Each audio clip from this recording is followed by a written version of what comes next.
Hello students, welcome back to the channel Educational Galaxy. हम कर रहे हैं क्लास 9th मैथ्स का chapter number 7 that is triangles. आज इस वीडियो में हम एक्सरसाइज 7.2 को स्टार्ट करेंगे। इससे लास्ट वीडियोस में हमने एक्सरसाइज 7.1 के ईच एंड एवरी क्वेश्चन को डिस्कस किया था और साथ ही थ्योरम 7.1, 2 एंड 3 डिस्कस की थी। इन सभी का लिंक डिस्क्रिप्शन में है। आज हम एक्सरसाइज 7.2 का क्वेश्चन 1 डिस्कस करेंगे, जो कहता है in an isosceles triangle ABC with AB equal to AC, the bisector of angle B and angle C intersect each other at O. इसका मतलब किसी एक ट्रायंगल ABC में, जो कि एक आइसोस्केलस ट्रायंगल है जिसकी साइड AB इक्वल है साइड AC के, जो बाइसेक्टर्स हैं angle B and angle C के, वो एक दूसरे को इंटरसेक्ट करते हैं O पॉइंट पे। Join A to O। अब जिस पॉइंट पे वो दोनों एक दूसरे को इंटरसेक्ट करते हैं मीन्स O पॉइंट को हमें ज्वाइन कर देना है A से, और उसके बाद ये दो चीजें हमें प्रूफ करके दिखानी है। Show that O B equal to O C and A O bisects angle A. तो सबसे पहले तो डायग्राम बना लेते हैं क्वेश्चन के अकॉर्डिंग। तो स्टूडेंट्स, हमने यहाँ पे डायग्राम बना लिया ट्रायंगल एबीसी, जो कि एक आइसोस्केलस ट्रायंगल है। सेम चीज हमने गिवन में लिख दी, ABC is an isosceles triangle. इसके बाद एबी साइड जो है मींस ये वाली साइड इक्वल है एसी साइड के, ये हमें गिवन दे रखा है, ये भी हमने यहाँ पे लिख लिया। नाउ स्टूडेंट्स, जब किसी आइसोस्केलस ट्रायंगल में जो दो साइड्स इक्वल होती हैं, उनके अपोजिट्स में जो एंगल होते हैं वो भी आपस में इक्वल होते हैं। मींस एसी के अपोजिट में है एंगल बी, इक्वल होगा ए बी के अपोजिट में है एंगल सी, यानी कि बी एंड सी एंगल भी आपस में इक्वल हैं। ये चीज भी हमने गिवन में लिख दी। इसके अलावा हमें और दो बातें गिवन में दे रखी है कि बी ओ जो है वो एंगल बी का बाइसेक्टर है एंड सी ओ जो है वो एंगल सी का बाइसेक्टर है। इसका मतलब बी ओ एंगल बी को टू इक्वल पार्ट्स में डिवाइड करता है। ये छोटा सा एंगल इस छोटे वाले के इक्वल होगा, और सेम इधर की साइड सी ओ जो बाइसेक्टर है वो इस वाले छोटे एंगल को इस एंगल के इक्वल बाइसेक्ट करता है।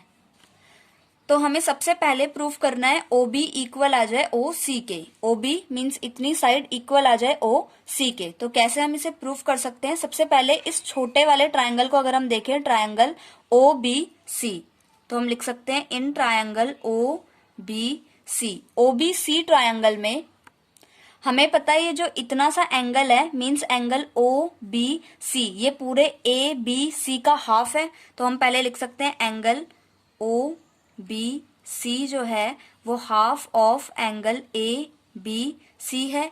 और सेम इस तरफ एंगल, ये चाहे तो हम यहीं पे लिख सकते हैं एंगल ओ सी बी जो है वो half of angle A C B है।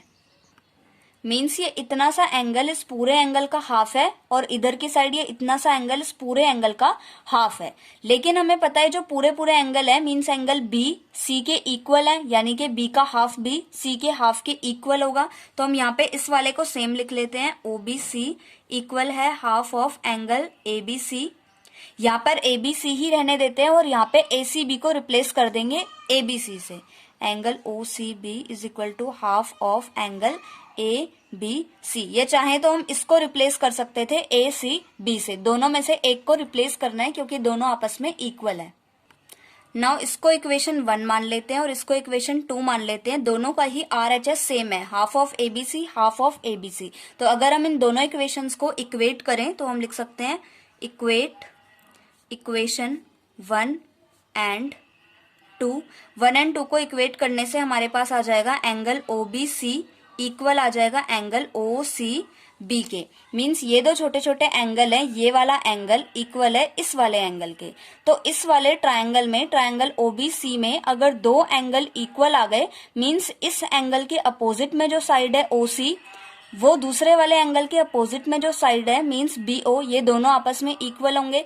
तो हम लिख सकते हैं देयरफॉर, हम लिख सकते हैं ओ सी इक्वल होगा ओ बी के। और रीजन हम क्या लिख सकते हैं? Sides opposite to equal angles of a triangle are also equal. Means किसी ट्रायंगल में जो दो इक्वल एंगल्स होते हैं उनके अपोजिट में जो साइड्स होती हैं वो भी आपस में इक्वल होती हैं। तो ये तो हमने फर्स्ट पार्ट प्रूफ कर दिया, ओबी को ओसी के इक्वल। नाउ सेकेंड पार्ट में हमें प्रूव करना है AO bisects angle A। AO जो लाइन है वो एंगल A को बाइसेक्ट करती है, मीन्स इतना सा एंगल इस वाले एंगल के इक्वल है, ये हमें प्रूव करके दिखाना है। तो ये हम कैसे कर सकते हैं?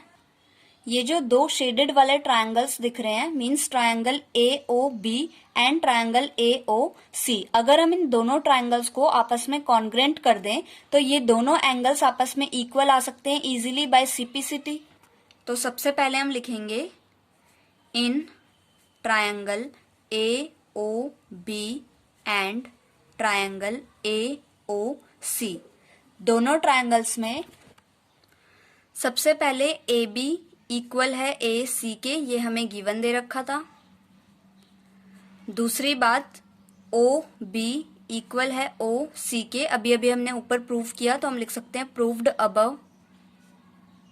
और तीसरी बात AO दोनों में ही आ रहा है तो AO इक्वल है AO के कॉमन।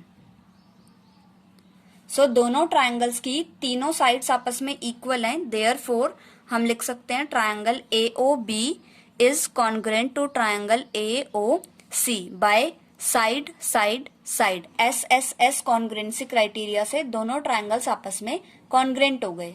नाउ जो हमें प्रूव करना था, मींस एंगल OAB इक्वल होगा एंगल OAC के by CPCT, corresponding parts of congruent triangles. Therefore इसका मतलब हम कह सकते हैं AO बाइसेक्ट्स एंगल A। दोनों एंगल्स आपस में इक्वल आ गए, इसका मतलब जो AO लाइन थी वो एंगल A को बाइसेक्ट कर रही थी, हैंस प्रूव्ड।